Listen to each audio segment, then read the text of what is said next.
Okay, it's cloudy, but there's some really bright spots in the sky. Usually that's a good sign it's not going to rain anyways. And what did I read today? How about this one? Apparently here in Canada, we're investing a lot in, I guess, some military drones. Now why? Who knows? It says here, Ottawa is spending $2.49 billion to acquire 11 drones for Royal Canadian Airforce.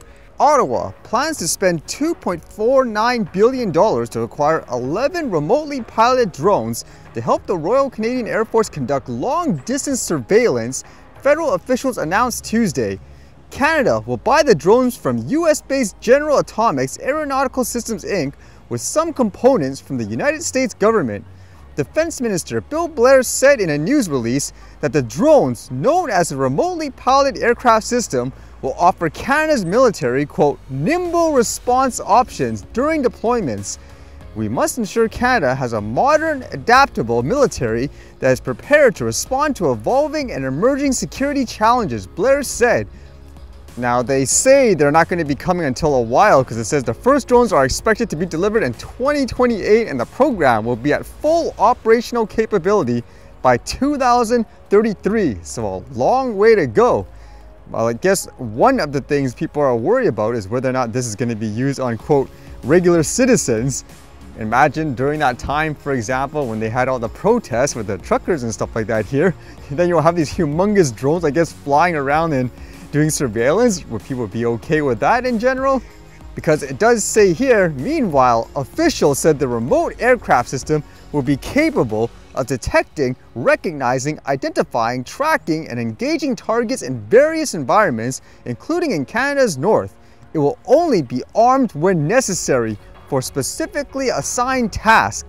The drone program makes good on a promise the Canadian government made to the military more than a decade ago.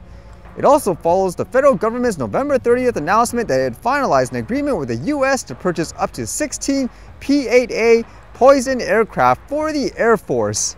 Lots of money to be made there. It just makes me wonder if you put the tech in the wrong hands though, someone that just goes rogue per se, are they going to use it in a bad way? Because in terms of using drones, I thought this was kind of interesting. It's supposed to be in good spirit. It's Christmas, for example. So apparently here it says the Chester County Sheriff's Office, they put on, I guess, these images of them using their drone. It looked like a Mavic 3 and they attached a figure to it to kind of, I suppose, joke about, for example, Santa going on the roof or something like that. It just says, Deputy Dawson took on a whole new meaning of the role drone pilot. Don't worry, he made it safely back down to the ground. Now, it's all good and fun, that's what I would think anyways, but usually if a regular person does something like this, like a recreational flyer, even if it's for fun, people would start going crazy, going, what are you doing? That's, quote, illegal, attaching an item to a drone and all that. So I'll ask again, why is it all of a sudden okay when an official does something like this, even though common sense, where if someone's doing it in a perfectly safe way, they're doing it for fun in a controlled manner, why can't they do stuff like this, for example? Are people gonna say, for example, well, we can't ever let it happen because somebody could attach a bomb to it? I mean, to me, this is just another example where it's okay when an official uses it, huh? Not when like a regular person. And I was reading this, which was actually really fascinating. You heard recently with that story about that company Epic Games sued Google over its billing practices, where companies that put their applications on Google Store, they have to use their billing process, which is extremely, I guess, expensive, 30% or something like that, like they take a cut. And because they successfully sued them, who knows what will happen? People would think there would be a lot of changes. But how about this one? Apparently with another case, they're going to have to, I guess, do this settlement where people in the US could get some, I guess, money out of it. It says, who is eligible for Google's $700 million settlement payout? Tens of million consumers will receive compensation from Google. Google will pay millions of US consumers a combined $700 million as part of a settlement with state attorneys general over fees the tech giant charges for use of its app store.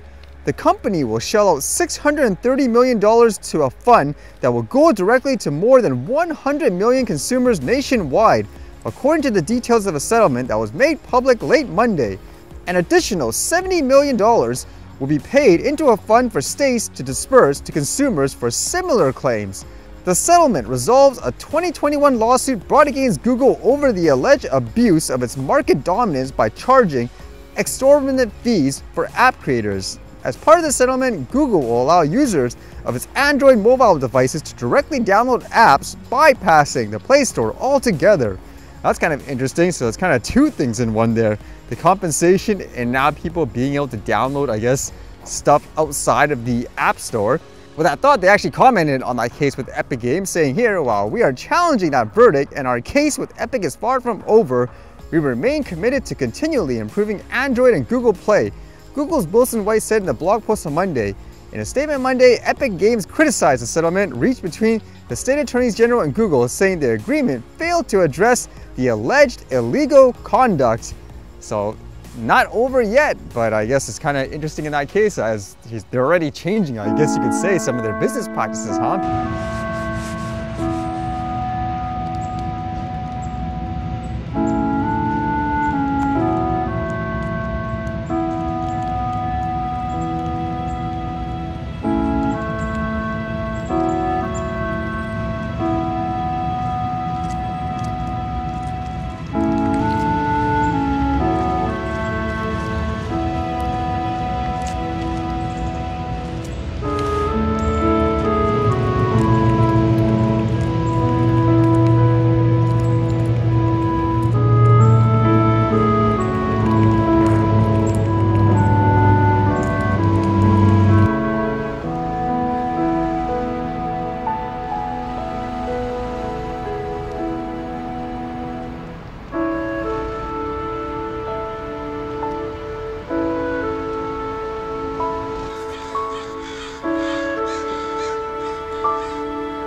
Alright, see you guys later.